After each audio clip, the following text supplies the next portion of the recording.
In this world, there are several different species roaming the planet, each with their own special strengths and abilities. And then there are humans like Light who are pretty much useless. One day, Light leaves his home in hopes of becoming an adventurer and heads to the big city so he can sign up. Upon arrival, he meets one of the receptionists there and she helps him through the registration process. Since this is his first time registering at the guild, she tells him he will be starting at F rank, and just to make sure Light won't be completely worthless, she asks him if he at least has a gift he can use, and Light excitedly informs her that his ability is gacha gambling. The receptionist freezes up for a moment because she doesn't think she heard him right, but it's exactly what it sounds like. Light has the ability to summon a gacha wheel, and by pressing it, he gets a random item each time. He wants to give her a demonstration, so he pushes the button, and the item he receives is a bent fork. Okay, let's hear him out. That one was probably just a fluke, so he tries again, but this time he just gets some food. And it's not even the good kind either. The receptionist sighs and politely tells Light he's never making it out of F rank with an ability like that. Light asks her if there is any work he can accept as an F ranker, and she directs him to the bulletin board where all the available jobs are posted. But on top of being useless, he's never been to school, so he doesn't know how to read. The receptionist understands his struggle, so she takes out a list and tells Light that the best options for him at the moment are the firewood gathering, soil hauling, or landscaping jobs, but the pay is barely scraping minimum wage, so he won't earn much from it. Light says he'll happily do it, so later that day, he is out doing as much manual labor as his little body can handle. And by nightfall, he has barely earned enough money to cover his lodging expenses. However, as he is walking down the street, a group of beastmen happen to be passing by, and they immediately clock Light as a victim, so they intentionally bump into him and steal his money. Light begs them to give it back because without it, he's going to have to spend the night on the street. But the beastmen don't care, and frankly, neither does anyone else since regular humans are at the bottom of the species hierarchy, so no one is willing to stand up for him. Light sits in the mud while all the people passing by call him useless trash for no reason, until eventually, someone actually stops to lend him a hand. Light takes the woman's hand thinking she's a fellow human, but when he realizes she's an elf, he recoils in fear because he thinks he's about to be taken advantage of again. The elf tells him he doesn't have to worry, and to prove it, she gets down on her knees in the mud just to hug him. Light can hardly believe that an elf would treat a human like him with such kindness, but she doesn't seem to be lying, so Light decides to go along with it. She introduces him to the rest of her party members and explains that they are the Concord of Tribes, a party that incorporates members from all 9 races across the world with the goal of eradicating discrimination among races. The leader is a beastman named Guru, and the elf's name is Sasha. They already got members from most of the different races, so now the only thing they need is a human to become their 9th member, and that's why they want to ask Light to join their party. This all sounds good on paper, but of all the people they could get, they really had to choose the powerless and defenseless 12-year-old boy to join their special party. At least there's no baby oil this time. From then on, whenever Concord would go on a mission, Light would join them as their baggage handler, but he's still just as useless as he was before because not even 10 minutes in, he almost gets one-shotted by a giant snake monster. Fortunately, Drago and Sasha manage to save him before anything bad happens, but Sasha tells him he really needs to get his act together because this is one of the world's most dangerous dungeons and literally anything in here could kill him, so he needs to make sure he sticks close to the team. Light apologizes for his mistake, but Sasha doesn't want him to feel too bad about himself, so she just asks him to come closer so she can check if he's hurt or not. While she's busy looking after Light, the others come over and start teasing Sasha for always doting on Light any chance she gets. They are done here, so the group continues moving further into the dungeon with Light in the center so nothing bad can happen to him. But once they get to a narrow section of the path, Guru says this will be a good place to stop. Light assumes he means he wants them to take a break, so he sets his bag down and starts making some tea for everyone. But Drago tells him that won't be necessary because they are actually here to banish him from the party. Light can't believe what he just heard, so he asks them if this is some sort of prank. But literally everyone in the party, including Sasha who was being so nice to him a minute ago, suddenly does a 180 and calls Light an ugly, brainless, good-for-nothing human. Light doesn't understand what's going on, so they all explain to him that they've been pretending to like him this entire time, and that whole thing about wanting to get rid of discrimination. That was a total lie. In fact, they are some of the most racist people you'll ever meet, so they've been dying to get rid of Light since the day he joined them. If that's the case, then Light asks why they even bothered asking him to join in the first place, so Guru tells him they were only after him because of his skill. Light doesn't understand what he means since his gacha skill is as useless as it gets, but while that may be true, it's similar to the skill of the Maestro, and the Concord's higher-ups were interested in seeing if Light's skill would evolve into something that's actually useful, so they were told to be nice to him until then, even though they didn't want to. However, those same higher-ups recently decided that Light was a lost cause, so now the party has no reason to act like they care about him in the slightest. Light can't wrap his head around everything they just said, and the group realizes they might have let too much information slip, but it's not like it's going to matter soon, because Light isn't leaving this dungeon alive. His eyes go wide as soon as he hears them say that, and a second later, Garou uses his claws to slash him across the face, making it very clear that they really do intend to kill him. He takes off running to get away from them, but they all just laugh and tell him that even if he did manage to escape, he'd just end up dying to a random monster in the dungeon. With that said, they think it'll be much more fun to kill him with their own hands, so Sasha takes her bow and shoots him through the thigh to stop him from escaping. They are all enjoying the sound of Light's terror-filled cries, and Garou begins beating him up to get him to cry some more. But the others tell him to quit it because their cover story is meant to be that Light was killed by a surprise monster attack, so they can't give him any suspicious injuries. Light desperately tries to crawl away because he doesn't want to die here. But with his leg injured like this, Garou tells him there's no way he's going to escape. Even so, he continues trying to get away, and as luck would have it, he managed to trigger a teleportation trap. The trap sends him straight to one of the deeper floors, so Light is now safe from the Concord members, but that doesn't mean he is going to survive this. He is well aware of how weak he is, so he knows he's a goner the second a single monster shows up. He tries coming to terms with the fact that this is the end of the road, but he doesn't understand why all this happened to him. For the past 4 years, all the members of Concord had treated him with respect and kindness, but it all turned out to be a lie. They were just using him because they thought he was a maestro, and when they found out he wasn't, they tried to kill him laughing in his face. He absolutely refuses to let them get away with that. No matter how hard it is, he swears that he will make it out of here alive and kill them all, even if it's the last thing he ever does. However, just then, Light hears something walk up behind him, and to his horror, he finds a level 1000 stone chimera staring him down. Even the strongest adventurers only have a few hundred levels, and he has never seen a monster like this before, so that must mean he was teleported to one of the lowest parts of the abyss. As the monster approaches him, he practically pisses himself in fear because he knows there's no way he can beat this thing. All he has right now is his gacha ability, and has a terrible track record when it comes to being useful. He has no other option, so he frantically starts pushing the button over and over, hoping that it will save him, and miraculously, as the monster lunges at him, his gacha wheel transforms and a beautiful maid girl appears, destroying the monster in an instant. Light is speechless after what he just witnessed, so he just sits there as the girl walks up to him. She kneels before Light and puts her hand on his cheek to heal his wound because she couldn't bear the sight of such scars on his beautiful body. Light is amazed because all the pain is gone now. The maid refers to him as Master and asks what his name is, so he tells her that he is called Light, and right there and then she swears to serve him with eternal loyalty for the rest of her life. Her name is Mai, and she is known as the Ever-Seeking Maid. As for her level, it's over 9,000. She says she is an ultra-rare pull from Light's gacha skill, so her very being is bound to him.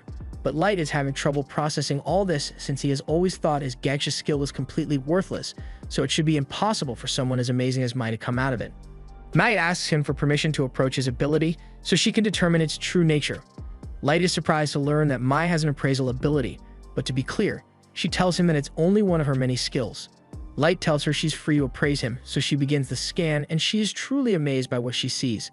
Light's gacha skill has dozens of layers of protection woven into it, so only people of Mai's level are able to see its true capabilities, and from what she can tell, it can be used an unlimited number of times.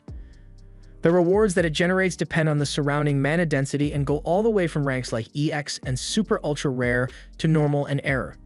Light doesn't really understand what Mai is talking about, so she explains that there is always mana present in the atmosphere. But the mana density on the surface is quite low, which reduces the chances of unlocking a useful reward like Mai to almost zero. However, in the deepest part of a dungeon like this, the mana density is incredibly high, so the probability of a successful summon shot up exponentially. Mai assumes Light must have intentionally ventured down to the depths of the dungeon to bring out the true potential of his gift, but that couldn't be further from the truth. He came down here with people he thought he could trust, but they all ended up betraying him. They slashed his face, shot him in the leg, and laughed at him the entire time they did it. All Light ever wanted was to give his family a better life, but they tried to kill him just because he's a human. He begins yelling that he will never forgive them for as long as he lives, but Mai pulls Light into a hug for comfort because she hates seeing him so sad. She knows she could never understand the suffering Light must have felt, but she knows how to make him feel better. She assures Light that as soon as he gives the order, she will have the heads of those backstabbers lined up on the floor within the hour, but he gets up and tells her she can't do that. Mai tells him that scoundrels like those people do not deserve mercy, but he didn't tell her to wait because he thinks killing them would be wrong. Rather, it's because he wants to be the one to get revenge with his own two hands. He fell for their trick and nearly died at their hands because he was too weak to defend himself, so he wants to become strong enough to make sure nothing like that ever happens to him again. He knows it sounds far-fetched for a weakling like him to say he wants to be strong, but Mai doesn't think it's impossible at all. She swears that if he wants to become strong enough to exact revenge on his own, then she will do everything within her power to make that happen. This was the end of episode 1. Subscribe to not miss the next part. Today is the awakening ceremony for the village children's job classes, and people had incredibly high hopes for Errol since his mom was a high-class sword princess and his dad was an archmage, so he is bound to get something good. However, when it's his turn to be touched by the priest, instead of seeing visions of his job title, all he sees is the color white. The priest is stunned because this almost never happens, but in cases like this, it could only mean one thing. The priest announces that just like a disappointed college graduate in the job market, Errol is going to be chronically unemployed. Classes are blessings bestowed on an individual that allow you to specialize in a job and acquire skills to improve yourself, so it's a really big deal. His parents and sisters spent all morning glazing the hell out of Errol because they thought you would receive a legendary class, so imagine how shocked they were to hear that he is due to be jobless. But regardless, they do still love their boy, so they start canceling their retirement plans and tell Errol that he can just mooch off of them and live in their basement for the rest of his life if he wants. However, Errol says he has no interest in becoming a basement dweller. Everyone seems to think he's going to become a bum since he's classless, but he honestly doesn't think it's a big deal. Sure, it would have been nice to have gotten a cool job that would make him strong immediately, but he has still been learning how to use a sword with his mom for years at this point, and the fact that she hasn't accidentally killed him with her overwhelming force yet must mean he has been getting better, so he's not discouraged. Even if it's going to take more work than usual to achieve the same results as others, he is willing to keep trying until he becomes just as strong as his parents. Errol's family members are all happy to see that he hasn't lost hope yet, so they start glazing him, saying he will definitely become famous in the future. And Errol appreciates it, but he really needs to get back to training, so he heads out into the fields by himself. There he hears the sound of swords clashing nearby, so he goes to check it out and spots two children from the village in the middle of a duel to test out their new sword classes. Soon enough, one of the boys notices Errol watching them from the corner over there, and they ask him what he's doing here since this isn't a place for a classless loser like him. Errol says there are no rules against him coming here to train, so he'd just like to practice in peace, but the kids seem really intent on establishing dominance over Errol, so they say they'll be nice and show him what a sword class wielder can do. The two of them begin sparring with one another again in front of Errol. He is kind of impressed. Don't get me wrong, their technique is laughable at best, but Errol does think it's intriguing how effective sword skills really are. The first skill anyone with a sword class receives is called basic swordsmanship, and it allows you to swing a sword decently well even if you've never held one in your life, which is clearly the case for these two. He thinks he might actually be able to get some good practice if he goes up against them, so he interrupts and says he'd like to have a duel with them.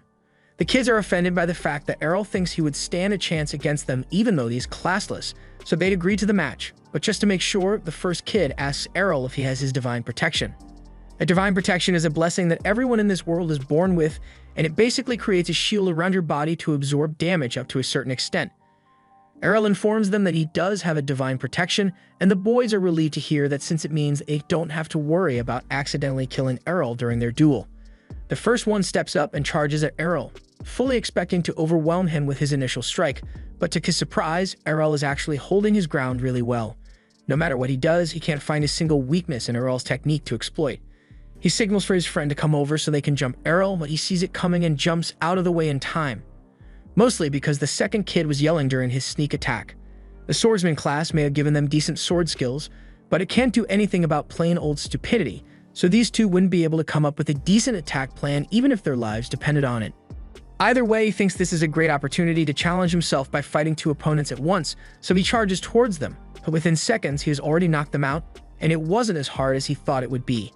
Any reasonable person would have admitted defeat here, but the boys say they haven't lost yet because, nah, that one didn't count. Just then, a red-haired child shows up, and he tells the two of them to stop whining because on a real battlefield, there are no second chances.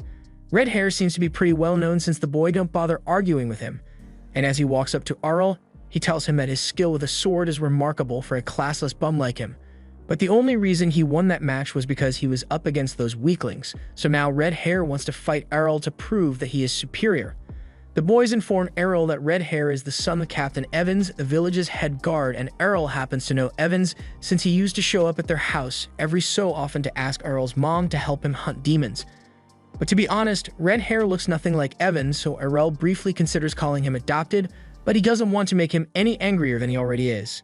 Redhead is only doing this because he thinks his father is the greatest, but everyone else in the village says Errol's mom is stronger, which is true by the way, but Redhead can't accept that. He wants to make it clear that he isn't lazy like those two over there.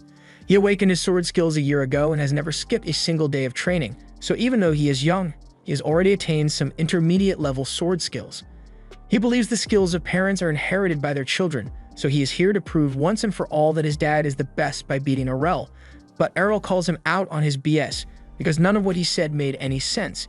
He's obviously just angry that Errol's mom can beat up his dad, and he's trying to take it out on him, but Errol is always down for a good challenge, so he accepts the duel.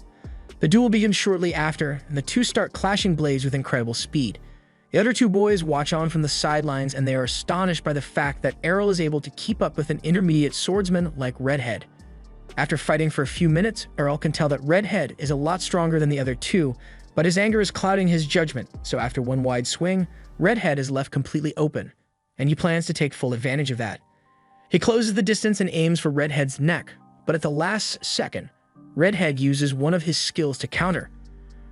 Errol manages to block the initial strike, but the second slash hits him in the gut and sends him flying into a brick wall. Redhead is surprised that Errol actually managed to block one of the slashes at such close range, but he still got hit in the end, so it's Redhead's victory. Errol asks for an explanation, so Redhead tells him that what he just used was called Twin Blade, and it is an attack skill that allows him to perform 2 strikes in one swing.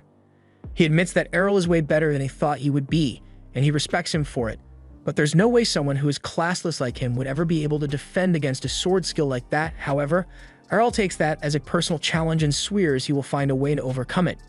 A few days later, Errol's sister comes into his room to wake him up, but he really isn't much of a morning person, so he just ignores her and goes back to sleep. However, Astaire then threatens to kiss him if he doesn't wake up, and that's enough to get him out of bed. They both head to the kitchen to grab some breakfast, and Astaire is still trying to kiss Errol, but his mom doesn't seem to mind since it's not incest if you're not blood related. However, in this case, those two really are blood related, so this is definitely incest. Once everyone has had their meal, Astaire asks Errol if he plans to go to his special training session again today, and he confirms it, but she doesn't understand why he has been pushing himself so hard lately. She tells him he should take a break every once in a while, but Errol doesn't plan on resting until he has become the best, so once he's done with breakfast, he heads out to continue his training. Astaire is starting to get really worried about him since he's been coming home late every day since he got beaten up at the training grounds, but Farah is sure that Errol is capable of taking care of himself, so there's no need for them to worry. She takes Astaire out back and shows her a chest full of broken swords. These are all the blades that Errol has been using to train, and you can tell by how worn out they all are that Errol is putting a lot of effort into getting stronger, so they should let him work as hard as he wants to. Meanwhile, out in the forest, Errol is using a tree to test out his new move since he thinks he has finally perfected it. He had to let the redhead hit him with it a lot so he could figure out how it works, but he eventually got it down, so he can use twin blade slash at will now. All this while, a goblin has been watching Errol from the bushes, and even though it just saw what Errol is capable of, it uses the logic of my ranked teammates and decides to attack him alone. Errol spots the goblin and easily slashes it across the chest before its body could even hit the ground. Just then, Errol hears the growl of a large monster somewhere else in the forest, and it sounds pretty big, so he's about to retreat to call for backup. But just as he is about to leave, he hears the voice of a kid being attacked by the monster. He doesn't have time to call for help anymore since it might be too late to save the kid by the time he returns, so instead he charges forward to handle it himself. He eventually arrives at the spot where he heard the screaming, and he finds Redhead pinned up against a tree by a hobgoblin. He is severely injured, so Errol needs to save him, but he can't rush in carelessly since the hobgoblin is still a major threat. He patiently waits while the monster closes in on Redhead, and just as it's about to finish him off, Errol sees an opening, so he hits it with a twin-bladed slash, killing it instantly. Redhead is still badly injured, so Errol shares some of his standard issue holy water with him so he can recover. He feels a lot better now and thanks Errol for sharing his holy water, but now that that's out of the way, he demands to know how the hell Errol managed to do that. Twin and slash is a complex move that can only be achieved by using a skill. Errol admits that it definitely is complex, but all he needed to do was figure out the patterns and timing, and he was able to replicate it pretty easily. In fact, he should probably be thanking Redhead, since it's only because he kept using it over and over that Errol was able to figure out how to perform the technique. Redhead can't believe it, but even if Errol was able to replicate the technique without his skill, he is still certain that his skill-based attack must be stronger, so he asks Errol to have another sparring match with him right here. The two face off against each other, and just as expected, Errol is able to match Redhead's twin slash. But not only that, he even goes a step further and throws in a third slash, which catches Redhead off guard and knocked him off his feet. It's called twin and slash for a reason, so it should be possible for him to launch 3 slashes at the same time. But since Errol isn't using a skill to perform the slashes, so there's no real limit on how many he can perform. Redhead is floored at the realization that Errol is simply better than him, and Errol walks away confident that he has asserted his dominance. A few days later, Errol is having dinner with his family, and Farah mentions that Evans' child has decided to go to Brescia, the city of swords, to train for some reason. Errol realizes he's probably the reason the Redhead suddenly decided to leave town for training, but the city of swords sounds pretty interesting, so he is considering heading there as well. A few years later, Errol eventually decides to jump on a carriage headed for Brescia, and in that same carriage he meets a man and a woman headed there as well.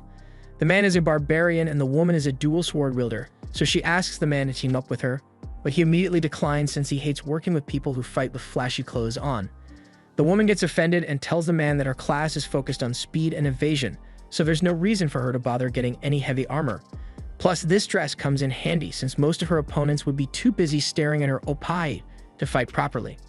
The two are about to launch into a full-blown argument over this, but all of a sudden, the driver interrupts to tell them they both have amazing advanced classes, and he'd really appreciate it if they could put those classes to use right now, because they are in a bit of trouble. The two look forward and realize that the path is being blocked by a horde of orcs, and there's no way to get around them. The barbarian immediately starts freaking out because it'd take an entire party to handle a horde this large, and he knows damn well that he doesn't have what it takes to solo them, so he pushes past the helpless mother and son in the carriage and hightails it out of there. The dual wielder also runs off since she has no intention of risking her life for others, so it looks like everyone else in the cart is doomed. Or at least that would have been the case if Errol weren't here. He runs out to confront the horde and begins cutting them down one after another. The driver is impressed because he can tell that Errol just used the blink step skill, and it is an incredibly versatile skill, but it's practically useless if the user gets surrounded, so he wonders what Errol plans to do in this situation. As the orcs close in on him, he begins spinning around as he executes quick and efficient slashes, and the driver can't believe what he's seeing because Errol is clearly using the sword dance skill, but that's a skill exclusive to the Sword Princess class, and that class can only be obtained by women. Shortly thereafter, Errol stabs the Orc King in the head, putting an end to the battle, and all the others are incredibly thankful for his hard work. Once he returns, the kid in the back asks Errol what class he has because his skills are amazing, but everyone is shocked to find out that he doesn't have one.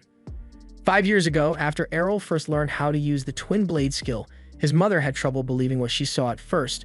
She had completely convinced herself that Errol was doomed to be a bum for the rest of his life because he was classless, but he explains that he is able to naturally learn skills through practice and hard work. On that note, he asked her if she'd be willing to show him some of her Sword Princess skills, so if he could try learning those, and after that, he'd like to head to Brescia to train for a while. However, his mother wasn't really paying attention to most of what he said because she was so overjoyed by the fact that her son isn't going to be a loser after all, so she ran inside to tell the others. Back to the present, the carriage has just arrived at the gates of Brescia, so the driver wakes Errol up and tells him they've arrived at his destination. There are a lot of swordsmen here, as well as many other advanced classes, so Errol could probably learn a lot here. But before he leaves, he asks the driver if he has an advanced class as well.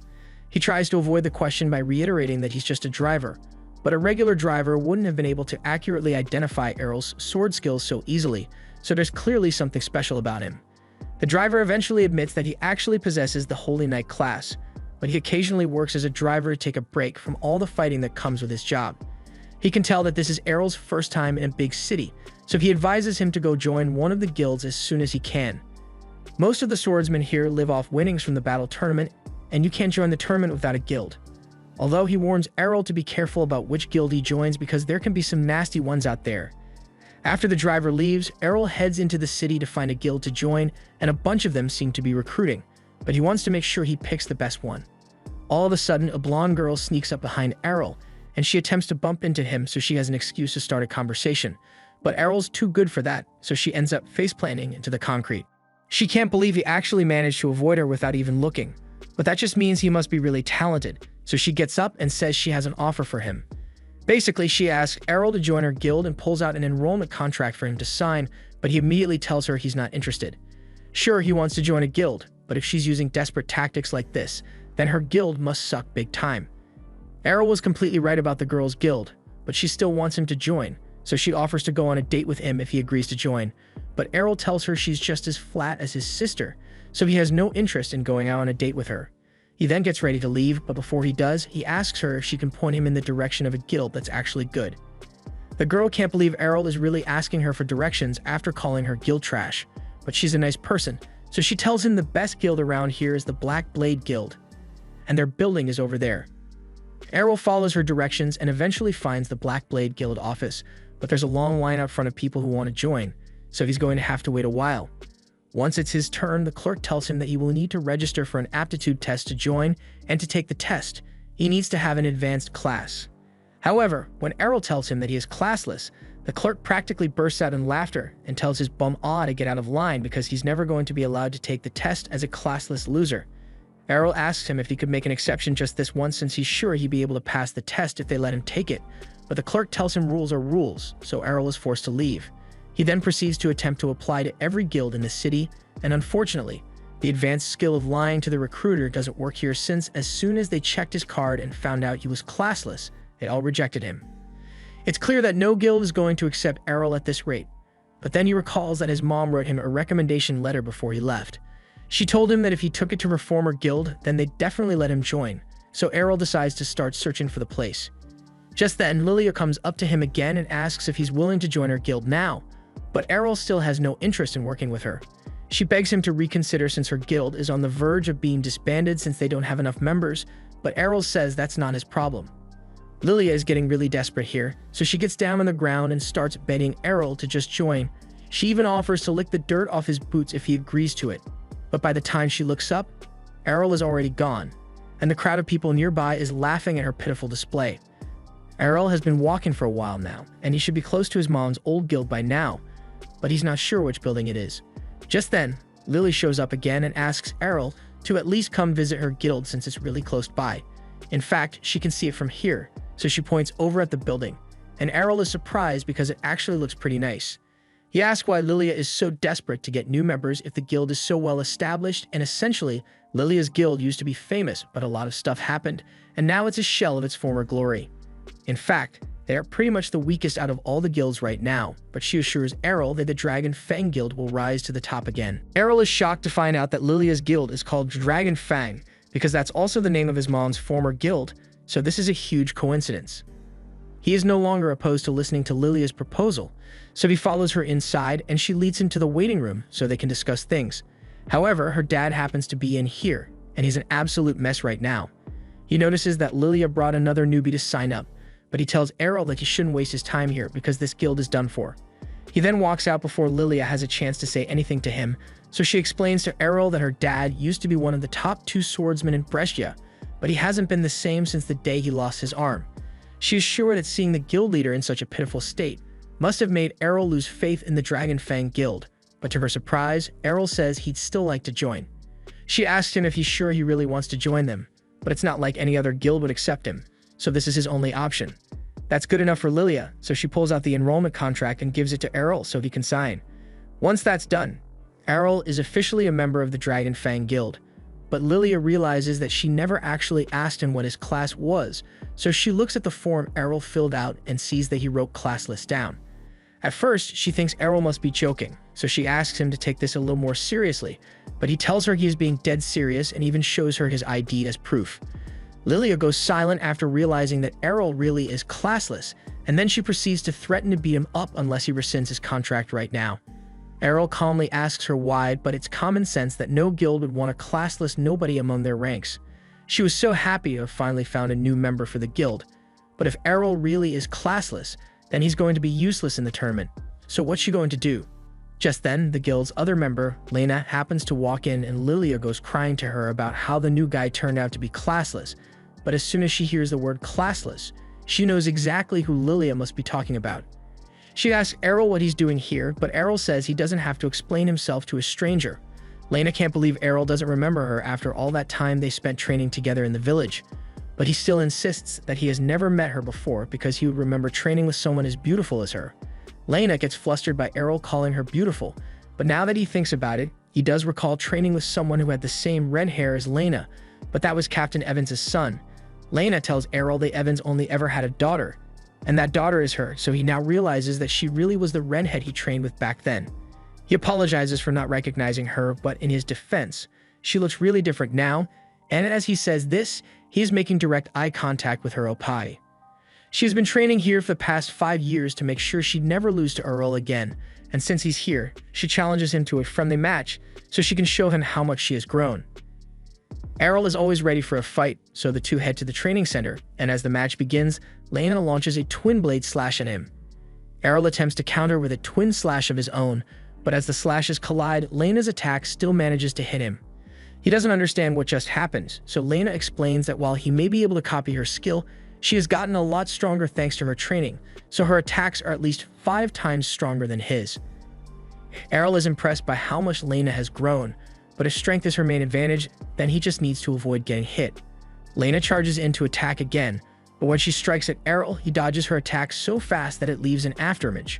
She recognizes this as the Supreme Shadow Sword skill, and she can't believe Errol managed to learn something like that on his own, but he basically just learned how to move really fast. Now there's no way Lena can lay a finger on Errol, and soon after, he knocks her out by countering one of her attacks and redirecting the force back at her. Errol is clearly the winner of the duel, and Lena tries to act like it doesn't bother her, but she starts bawling her eyes out as soon as she leaves the room because she can't believe Errol is still stronger than her after she spent 5 years training. Errol and Lilia decided to give Lena some time to cool off, so they head back to the meeting room, and once they're there, Errol asks Lilia for a little more detail regarding the guild's situation. Long story short, she explains that their guild is in a lot of debt, and they need to win the next tournament to get enough money to pay it off. But at least 3 members are required to participate, which is why she was so desperate to get someone to join. Given the circumstances, Errol wonders why Lena chose to stick around this long, so Lilia explains that when Lena first arrived in the city, all the big guilds rejected her because they didn't want to have to train a kid, but Lilia's dad took her in spite of her age, and ever since then, she has been a loyal member of the guild. Anyway, regarding the guild's current situation, Errol doesn't think they need to worry too much since everything will be resolved as long as they win the tournament. Granted, they'll have to fight teams of 5 with a team of only 3, but he enjoys a good challenge. This was the end of episode 2. Subscribe to not miss the next part. Takeru is an ugly, overworked, middle-aged man who hates his boring life. One day after returning home from his dead-end job, he collapses onto his couch to watch some TV, but all of a sudden, he finds himself teleported to a strange dimension with Discount Hero X sitting across from him. He says he's the one in charge of the solar system, so Takeru asks him if he's an alien, but he says he's actually more like a god, at least as far as Takeru is concerned. Long story short, it's his job to make sure the life on various different planets doesn't go extinct, and he does that by throwing people into new worlds to see what happens. Takeru happens to be the next on the list of people to be sent out, and of course he has the right to refuse, but since he's technically dead right now, his soul will vanish if he doesn't agree to be sent to another world. Takeru doesn't think that's fair at all, and he's right, it's not fair, but there's nothing he can do about it. Kami tells him he doesn't have to worry about it too much since he will be given special powers so he can survive in the new world, but he hasn't really thought about what abilities he should give Takeru, so he takes out a notepad and starts writing down some ideas. Obviously, he would need to be able to use magic, so Kami writes down maxed out mana and asks Takeru if there's anything else he'd want to get. Since Kami is accepting requests, Takeru asks him if he can get a big OP goth girlfriend in the new world. But with how ugly and boring Takeru is, Kami says it won't be easy.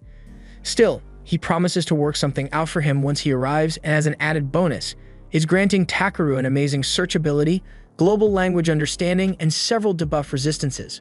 He's honestly not sure if he's allowed to give people so many op stats in one go, but there's no time to change it now since Takeru's body has already begun to disappear, so he wishes him good luck with his new life. In the next moment, Takeru wakes up lying next to a tree, and he has a good grasp of what happened, but he wonders what he should do now. He decides to just start walking in a random direction in hopes of running into some people, and fortunately, he manages to spot a village close by. although going there right now wouldn't do him much good since he is 100% broke right now.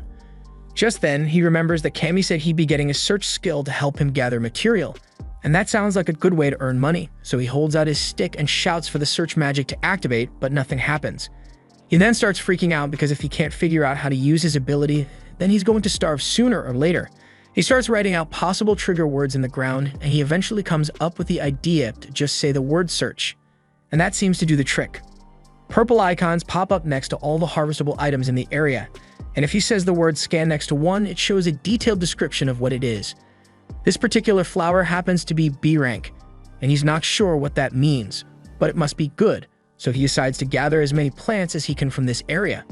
After a few minutes of gathering, Takeru has gotten a few pieces of everything this area of the forest has to offer, but most of the plants turn out to be E rank, so he's not sure if doing this was worth the effort. Just then, he notices a pretty rock nearby, and he wonders if it's valuable enough to sell, but when he picks it up, his scan tells him it's just a big piece of anteater poop, which is gross, but the poop is C rank for some reason, so he can't complain. He has gathered up enough resources for the day, so he decides that it's time to head over to the village and see how much money he can get from selling these. By nightfall, Takeru eventually arrives at the village gates where he meets one of the guards, and I can't tell if Takeru is really tall or if the guard is just really short. The guard's name is Marlowe, and he is surprised to hear that Takeru is a gatherer because it's rare to see people like him around here. Marlowe assumes he must be here to sell some materials, so he opens the gate and tells Takeru to head to the village's general store. Takeru eventually arrives at the general store, and there he meets the store owner behind the front desk. He asks the man if he is willing to buy some stuff from him, and as he says this, he pulls the poop rock out of his bag. The owner is amazed when he sees the rock because it's an amazing find, so he offers to pay 5 gold coins for it. Takeru is glad to hear that he can sell the rock, but he's not sure what 5 gold coins are really worth here, so he asks the owner for a little explanation. The owner tells him that if he wanted to stay at an inn, he'd have to pay around 500 raves, and 5 gold coins are worth 5,000 raves total, so this poop rock is actually pretty valuable. The owner asks Takeru if he has any more goods to offer, so he empties his bag, and the owner can't believe all the exotic plants he managed to gather. He asks why Takeru bothered coming to a remote village like this if he had this many valuable items, so he explains that he just picked these up during his journey here. The old man understands, and now that he has an idea of Takeru's skills, he says he has a favor to ask. Takeru didn't come here expecting to receive a side quest, but he says he's willing to help depending on the difficulty of the request. So the owner explains that he wants Takeru to get some mithril ore from the eastern mountains. That sounds like a lot of work, but the owner says he's willing to pay 360 gold coins for it, so Takeru accepts the mission. However, the owner then turns serious and mentions that there are monsters out in those mountains, and hearing that makes Takeru really nervous, so he is going to need to be careful. That night, Takeru rents out a room at the village inn, and he is glad he finally gets a chance to relax. The only thing that'd make this better is if he could get a bath, but he's not sure where to find one. Just then, one of the housekeepers knocks on the door and comes in with a bowl of hot water. Takeru asks her what this is for, so she explains that part of their service is to offer guests bowls of hot water so they can clean themselves, and Takeru's stench practically made her eyes water while he was checking in, so she brought some without him needing to ask for it. Takeru appreciates the gesture, but he says he'd prefer to have a proper bath instead. However, the girl looks at him in confusion because only nobles and rich people can afford to have baths, and Takeru has Brokey written all over his face. He falls to his knees at the realization that he won't be able to take baths normally in this world, and the girl can see that he's really upset about not getting a bath, so she tells him that there are some wizards who are able to use spells to clean others, so maybe he could try that instead. After hearing her mention wizards, Takeru remembers that Kami gave him the ability to use magic, so he should be able to use a cleaning spell. He's really grateful for the girl's insight, so he gives her a huge tip as thanks and sends her on her way. Once she's gone, he attempts to use cleaning magic by yelling out the word clean, and it works on the first try. However, feeling the magic rub all over his body causes him to make some weird noises, so the girl probably thinks he's a weirdo now. On the bright side, the clean spell seems to be really effective, so Takeru isn't going to have to worry about smelling funky all the time, but he still wishes he could enjoy a proper bath. The next day, Takeru heads out to gather a few more items to sell when he notices a new symbol from his search skill. Each symbol represents a particular kind of loot, so he wonders what it might be. But to his utter horror, when he takes a look, he finds a decomposing skeleton on the ground. His scan tells him that this poor guy is named Belria, and he must have died fighting out here a while ago. He goes closer to inspect the corpse, and that's when he finds a locket with a note on it. The note was from Belria's little sister, and she was basically thanking him for working so hard to earn money to treat their father's illness, but more than anything, she just wanted her brother to make it home safely, so she asked him not to do anything too dangerous. But he clearly didn't listen to her advice. Takeru spends the next hour holding a burial for Belria, and once that's done, he draws a circle and casts a barrier so he can set up camp. The next morning, Takeru heads further into the forest until he arrives at the Forest of White Trees. This place is supposedly full of monsters and creepy as hell, so Takeru would have loved to avoid this place altogether, but it's the only way for him to get to the eastern mountain. He casts a light spell so he can see well enough to scan the area, but he doesn't spot anything of high value. Even weirder is the fact that he doesn't see any monsters around here, even though this place is supposed to be crawling with them. He doesn't question it too much and decides to take advantage of the strange absence of monsters to breeze his way through the forest. However, as he was running, he ended up falling straight off the edge of a cliff. There's no way he'd survive a drop like this, so he desperately starts calling out spell words in an attempt to save himself, and fortunately, when he says the word fly, a floating spell activates, allowing him to land safely. He's now stuck at the bottom of a cavern, but he notices a ton of ores in the nearby walls, so he decides to make the most of it and starts mining them out. He finds a lot of valuable ores like silver, but there's still no sign of any mithril, so he decides to head deeper into the caves. After walking for a bit, his search skill alerts him to an ore deep in some rocks, but before Takeru could head over, he feels the entire cave system begin to shake, so he's going to need to be careful.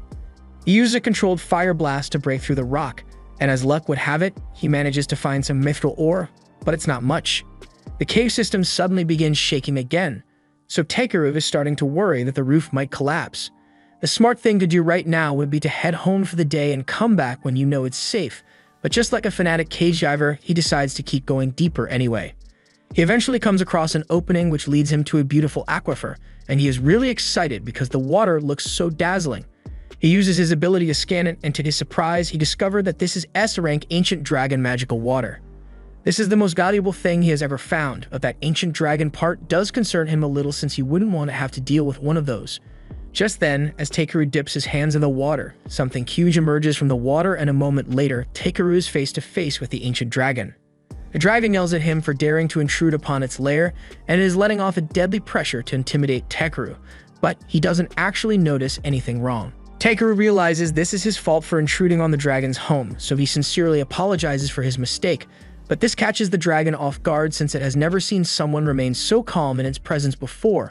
It takes a liking to Takeru and asks him if he's really a human because he has an unnaturally high amount of mana. It says Takeru's mana pool might even be greater than its own, but Takeru has no idea what it's talking about. The dragon's name is Voldius, and he has a favorite ask now that he knows Takeru has such an expansive mana pool. Basically, it wants Takeru to hatch its egg since it doesn't have enough mana to do it, and as a reward, it will give him a large cluster of mithril ore. Takeru thinks that sounds easy enough to do, so he takes the egg and starts channeling mana into it, but halfway through, the egg suddenly starts draining all his mana until he eventually loses consciousness. By the time he wakes up, he finds a little baby dragon sitting in front of him, so he realizes the hatching was a success. Voldius is glad to see his child has finally been born, but he then proceeds to ask Takeru to take it with him on his journey. Takeru asks if he's sure about this since he thought Voldius would want to spend time with his kid, but Voldius says Takeru is far stronger than him, so his child would be better off with him. And now that Voldius has some milk to buy at the bottom of his lake, so he submerges himself and leaves Takeru to take care of B. This was the end of episode 1. Subscribe to not miss the next part. Syphil is a gamer who just lost his max level character during a huge war event he organized, but all of his friends had a lot of fun, so he has no regrets. His war was apparently so popular that he ended up receiving an offer from the dev team of the game, and since he's excited to see what they have in store for him, he clicks accept without a second thought. However, he probably should have read the terms and conditions because a moment later he finds himself in a strange room with tons of people staring at him. And to make matters worse, his family jewels were missing too. He realizes he has somehow been placed in the body of his character, Lufas, and the people seem absolutely terrified of him, so he attempts to politely ask them what's going on. However, as soon as Lufas's mouth opens, an immense pressure fills the room, and everyone inside is pushed face down to the floor. Outwardly, Lufas is condescendingly asking the group if they normally taste the floor whenever they meet someone new, but inside, Syphil is just freaking out because he has no idea why all this is happening. Just then, he remembers that Lufas has an intimidation skill that's probably causing all of this, so he tries to calm down and turn it off, but it takes a few minutes for him to figure it out, so the people have been stuck to the ground for a while. Once things finally go back to normal, Lufus walks up to one of the elves in the room and asks him for an explanation, to which he promptly faints out of fear, but she eventually gets the answers she's looking for. Long story short, 200 years have passed since she was sealed away and the demon lord is still alive, so in order to defeat him, the kingdom attempted to summon another hero, which is how Lufus ended up here. This means Suffolk really was sucked into the game and he's honestly really excited about it, but he realizes it must be terrifying to be in his presence while he possesses Lufus' body, so he should probably leave soon before he gives someone a heart attack. Just then, Lufus speaks up, and she tells everyone that she understands their concern regarding her presence since she kind of nearly took over the world at one point, but she assures them that her conquering days are over, so they don't have to worry. Although, she also has no interest in becoming their new hero, so she says they can just forget about her and summon another one or something because she's not sticking around. The king asks her where she plans to go, so Lufus tells him that she's just going to spend some time appreciating this world for what it is, but she'd be willing to come back if the need arises. Lufus then takes off and Safel somehow completely understands how Lufus' wings function, so he is able to use them without much issue. Lufus was Safel's main when X-Gate originally launched, and thanks to the game's novel system, actions taken by gamers were officially added in as lore, so with all the time and money Safel spent getting Lufus to the top of the leaderboards, she is generally recognized as one of the most terrifying characters in this world. He could have stayed at the top of the leaderboards forever if he wanted, but that would have been way too boring, so instead he made a deal with all the game's top players at the time and had everyone split into the light and dark factions so they could have an all-out war.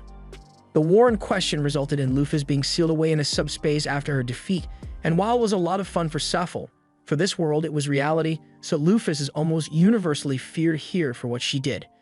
Mind you, the entire time Safel and his friends were enacting their little war, they completely ignored the game's main objective of slaying the demon lord, so Orm is still alive and has been that way since Lufus was sealed, but that's not anywhere near the top of her priority list, so she'll deal with it later.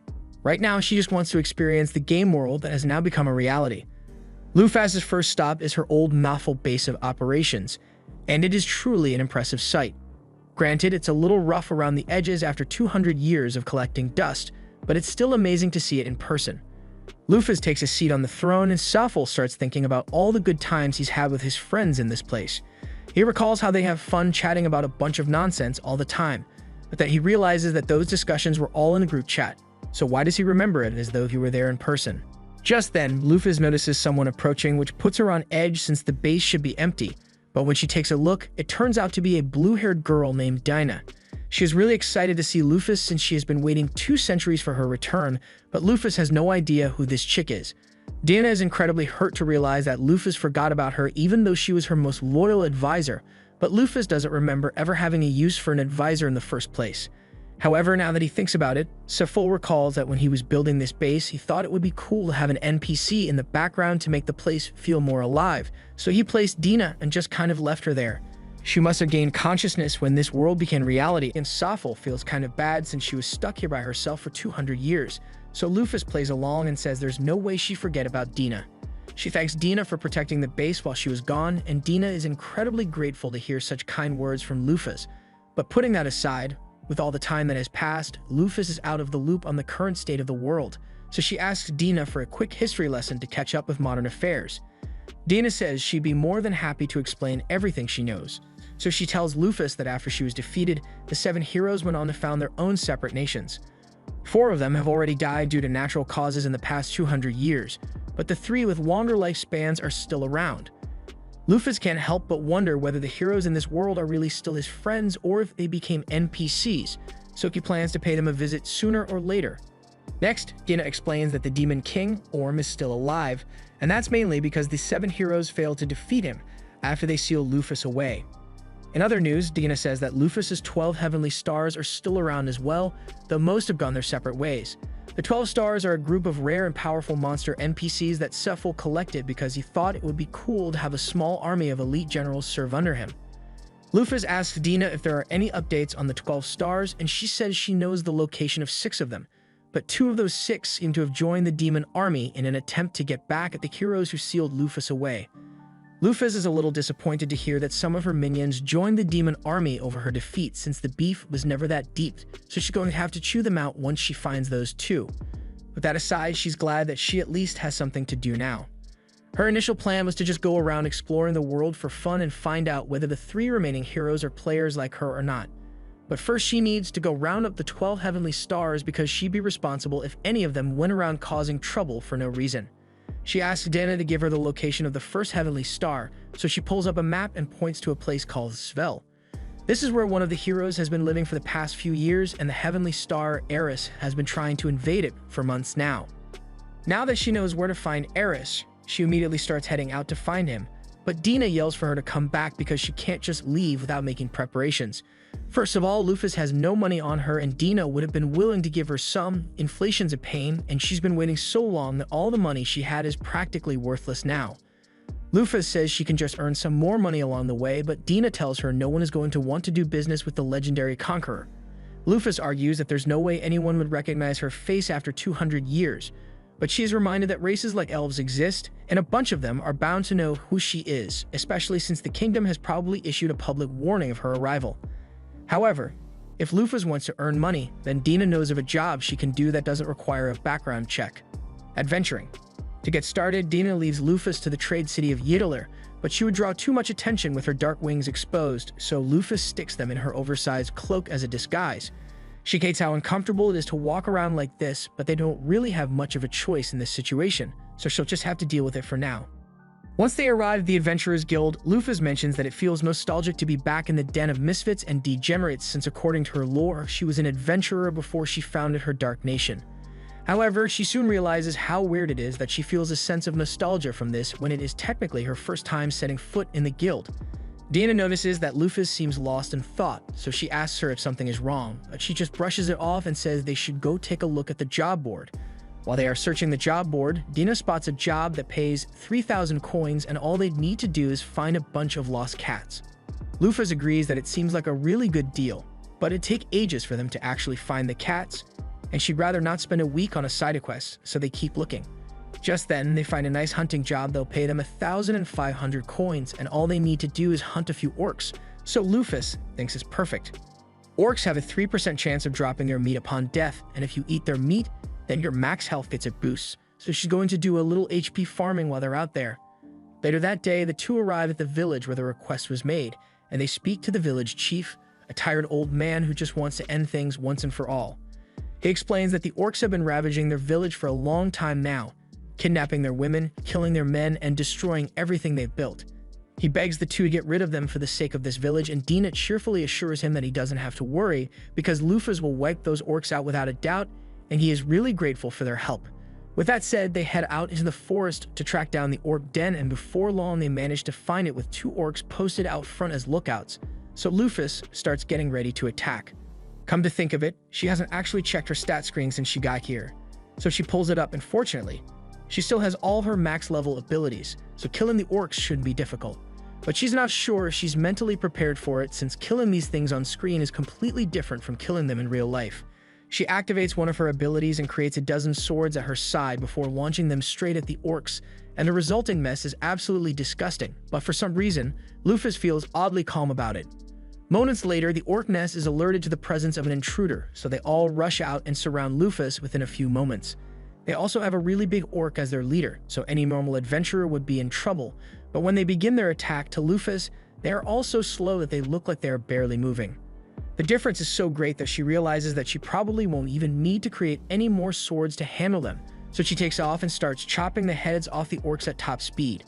She's so fast that the orc leader has no idea what's going on. All he sees is the heads of his men flying off their bodies.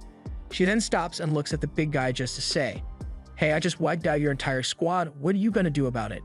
It goes on a rampage trying to smash her into the ground, but it's way out of its league because Lufus is practically a walking calamity and he is just an obstacle in her way. No joke, all she did to the Orc King was slowly fist bump his head, and a second later, a gaping hole was punched through its head. So she's just way too strong. This was the end of episode 1. Subscribe to not miss the next part. A traveling tradesman spots a noble lady sitting alone on a bench, enjoying a sandwich, and it looks really tasty, so he approaches her and asks if she'd let him try some. The lady readily agrees since she's always happy to share her meals with others, so she reaches into her picnic basket and makes the man a sandwich. When he tries it, he is delighted by how delicious it tastes, so he asks the lady if she'd share the recipe with him. However, he probably should have asked that before he ate it because the girl informs him that the sandwich had blackhorn wolf meat in there. The tradesman awkwardly excuses himself and throws up next to a tree because he never could have anticipated that she'd give him a monster meat sandwich. Blackhorns are notorious for their poisonous flesh, so he thinks the lady must be insane to be eating it so casually, but while she may be weird, she's not stupid. She went through a lot of effort to process the meat so it would be safe enough to eat, but so far, no one has been open-minded enough to give her food a fair chance. A few days later, Melf is attending a banquet and she can't get enough of the wide variety of meat she gets to stuff her face with. Everything here is both delicious and well presented, so she's having trouble deciding what to eat next. But before she could wander off on her own, Mrs. Talbot walks over and reminds her that she's not here for the food. The autumn banquet is an excuse for all the nobles in the land to gather and associate with one another for political reasons, so in plain terms, Melf is here to find a different kind of meat. She didn't actually want to come since she knew she'd be bored out of her mind, but her stepmom threatened to send her to a monastery and have her become a monk if she didn't get engaged by the end of the year, so she had no choice. Her dad wasn't as pushy about it, but he did still ask her to find someone soon, which is why she agreed to attend this event. But things aren't going well for her since all the nobles here recognize her as the monster meat muncher, and they don't want to get involved with her. She decides to head to a different section of the party where most of the knights have gathered, and she plans to find a knight who hasn't heard the rumors about her and convince him to get married to her before he finds out about her little hobby. But before she could actually talk to anyone, a huge commotion breaks out as several nobles scream that monsters are attacking the banquet. Can't say it's surprising since this was bound to happen when you hold a banquet with tons of food in the middle of the forest, but that's not the point right now. Melf starts running away along with the rest of the nobles as the knights charge forward to confront the monster, but then she notices an old couple nearby who seem to be having some trouble. She goes over to ask them if everything is alright, but while the couple isn't hurt, the man's walking stick just broke, so he can't get up on his own anymore. Melf offers to help him stand so they can all get out of here, and they are grateful for her assistance, but just then their eyes go wide because there's something huge behind Melf. She turns around and is shocked to see a wild blackhorn standing right there. There's still enough time for her to run without the monster noticing her, but if she did that, then the old couple would be left in harm's way. So instead, she starts shouting to get the monster's attention and bait it into following her away from the old-timers. She's glad that she managed to save them, but there's no way she can outrun it, so this might really be the end for her. However, just as she was about to be trampled, a lone knight dashes forward and beheads the blackhorn in one swift motion. His name is Roger Galbraith, and he is well known as the Blood-Mad Duke because of how ruthless he is when it comes to battles. And the people here really seem to enjoy gossiping because Roger just saved all their lives, but they're too busy murmuring about how terrifying he is to thank him like normal people. Melf falls silent at the realization that the man before her right now is the famous blood-crazed Duke, and she's not sure if the rumors about him being a blood-crazed serial killer are true or not, but that doesn't matter to her right now because Roger is way too hot for her to care. She gets up and introduces herself to him, which comes as a surprise to Roger since most women would have run away from him by now in a situation like this. Just then, Melf notices some of the blackhorn blood dripping towards Roger's mouth, and she frantically asks him to wipe it off before he accidentally ingests it, because the blood of a corrupted blackhorn is incredibly toxic to people. And even if it wasn't corrupted, she knows from personal experience that ingesting the raw blood of a beast will give you severe diarrhea. Roger doesn't know what to say at this point since he has never met a girl who knows so much about monsters, and Melf soon realizes that she might have freaked him out by talking too much. Roger appreciates Melf's concern, but he already has some holy water ready to deal with any potential blood poisoning. He even offers some to Melf since even though she probably didn't swallow any blood, it never hurts to be safe. Roger then notices that her dress is covered in blood, so he offers to take her somewhere so she can get a replacement, but while Melf appreciates the gesture, she tells him that it won't be necessary. Monster blood washes out really easily with a little warm water and baking soda, so her dress isn't ruined or anything. But that's not what Roger was referring to. Most nobles are disgusted by the mere thought of wearing clothes tainted by monster blood, so he wonders why it doesn't seem to bother her. Without thinking, Melf blurts out that she butchers monsters all the time, so she's used to getting covered in blood every now and then. Roger is shocked to learn that Melf butchers monsters, and she realizes she has said way too much, so she apologizes for it. But instead of being disgusted by her, Roger bursts out in laughter because he recalls hearing rumors about Melf eating monsters, and he can't believe it's actually true. Monsters in this world are very different when compared to regular animals. Due to the magical energy that their bodies contain, consuming monster meat typically causes vomiting and fevers, so it is generally discarded, but Melf always thought that was wasteful. There's no point in hiding it now, so she admits that the rumors are indeed true, and that when she looks at that corpse over there, the only thing she can think about is how tasty the meat would be. But she realizes saying it out loud makes it sound even worse. By this point, she expects Roger to awkwardly shuffle away any minute, so she puts on her best "I don't know what to do anymore" smile and waits to see what he does. But as it turns out, Roger is actually enchanted by the lovely smile on Melf's blood-covered face. So much so that he can barely look her in the eyes, so instead he grabs her hand and starts leading her away from the party. After a while, Roger realizes he should probably say something so things don't get awkward, so he asks Melf if the monster meat actually tastes good. This isn't the first time someone has asked Melf this question, but it usually doesn't end well when she gives an honest answer. She tells Roger that blackhorn meat actually tastes a lot like beef, but while most would sneer and disregard her opinion as crazy talk, Roger actually seems to be taking her seriously, and that's a first for her, so she's really happy.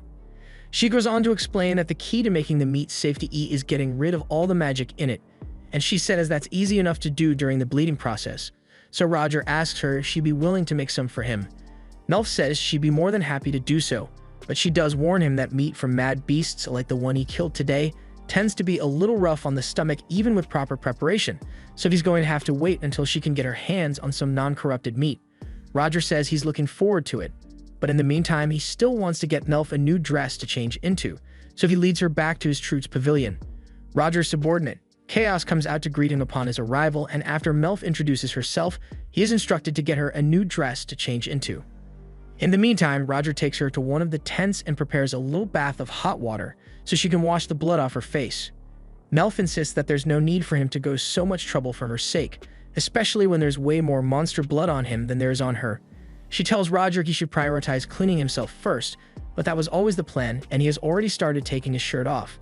He doesn't see anything wrong with it since he does it all the time, but Melf, on the other hand, is getting extremely flustered.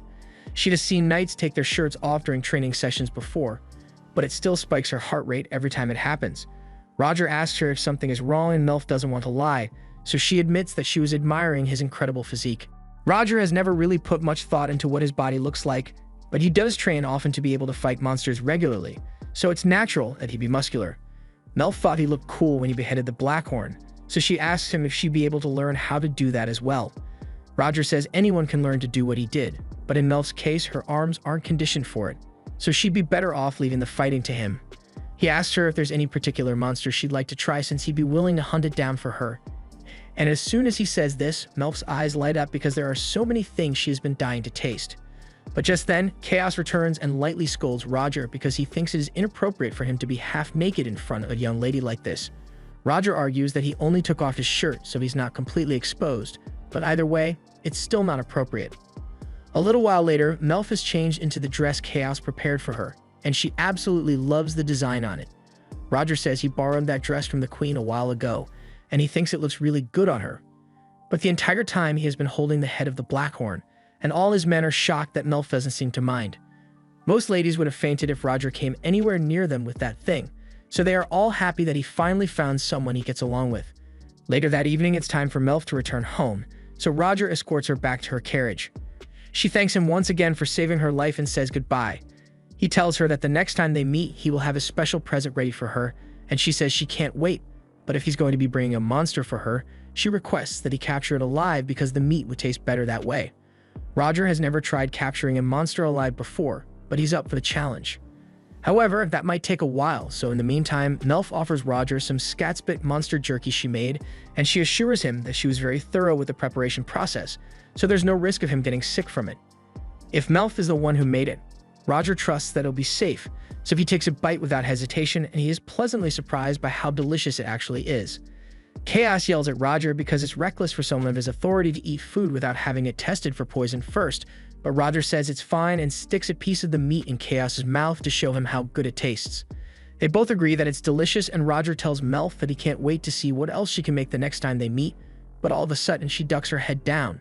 She was brought to tears by the fact that someone finally recognizes her hobby and doesn't think she's weird for eating monster meat. She pulls herself together so she can say her last goodbye to Roger, but she can hardly wait to meet him again. This was the end of episode 1. Subscribe to not miss the next part. A young boy named Alk was busy fishing by the lake one day when a strange man suddenly approached him and asked if he'd like to learn some magic. The offer sounded way too good to pass up, so from then on, Alk would spend the entire day training with Eldest to become a mage. One particular day, Eldest was giving Alk a lesson on how to use fire magic in case he ever needed to protect others, and it was a little more complicated than what Alk was used to, but he eventually got the hang of it.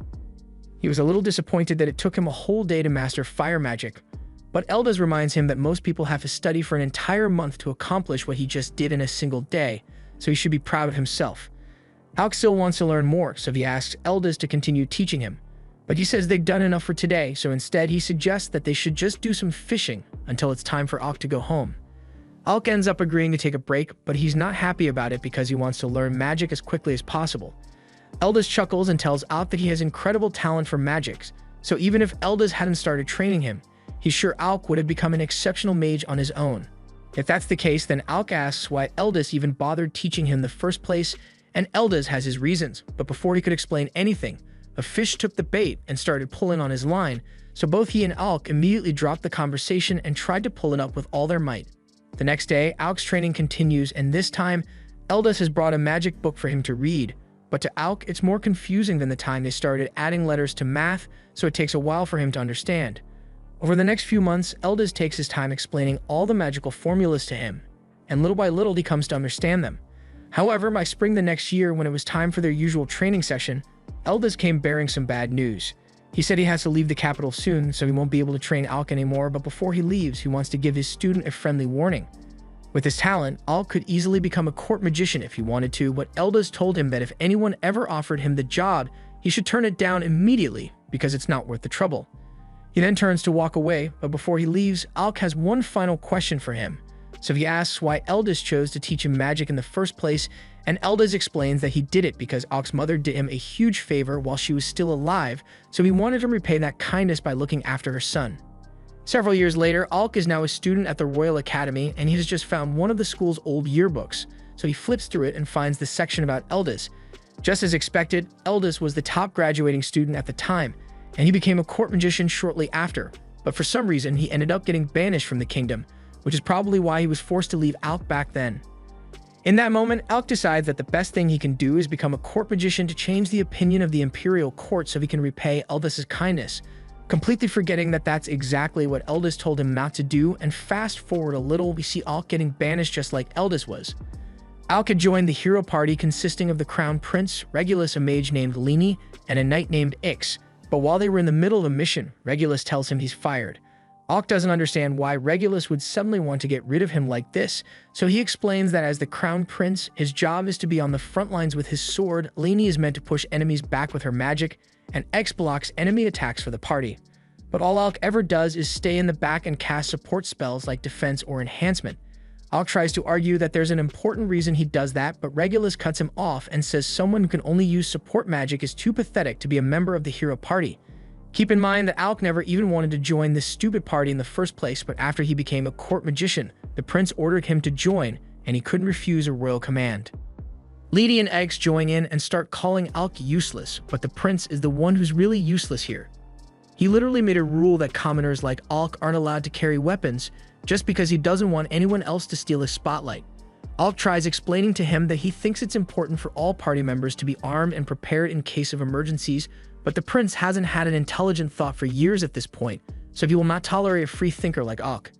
He tells him that he isn't needed anymore, so he should just go home, and Alk is left questioning his life choices because he did not sign up to be insulted by an ungrateful man-child.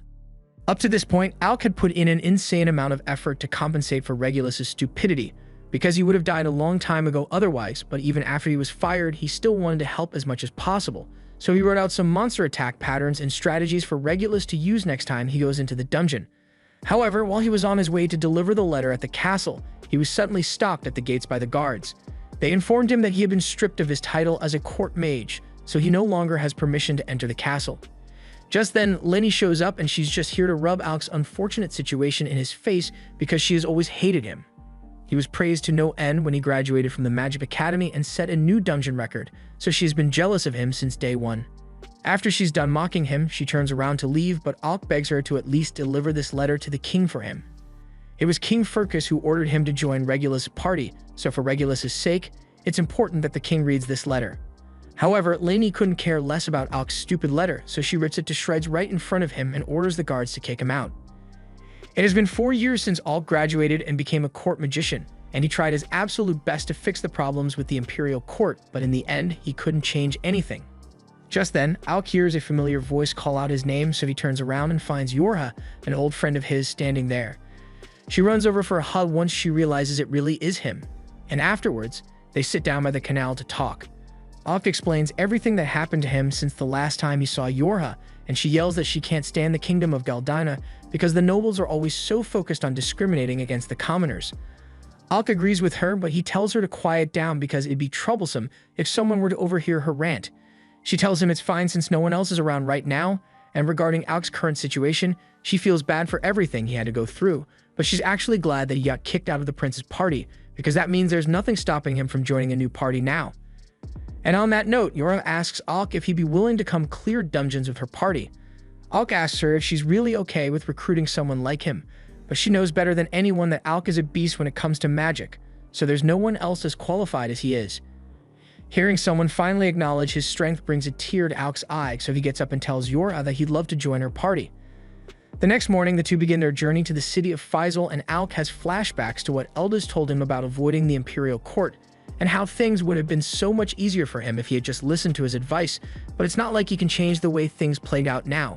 Meanwhile, back in the capital, Regulus has just been informed that Alk left the capital and calls him a sorry excuse for a mage. He'd only ever forced Alk to join his party because everyone called him a magical prodigy, but he hated having a commoner on the team, so he's glad he got rid of him.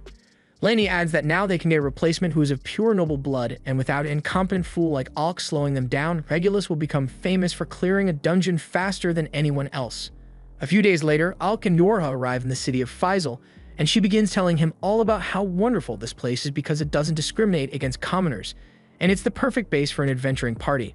Speaking of which, that reminds Yorha that they still need to get Alk registered as an adventurer, so she leads him to the guild so he can get started. Unfortunately, when they get inside, the receptionist tells Alk that he doesn't qualify. You need a special license to go past level 30 in a dungeon, and you need to be registered with the guild for at least 2 years to qualify for that license, so Alk won't be able to get it for a while. Yorha asks if they can make an exception for him, but the receptionist says she can't change the rules.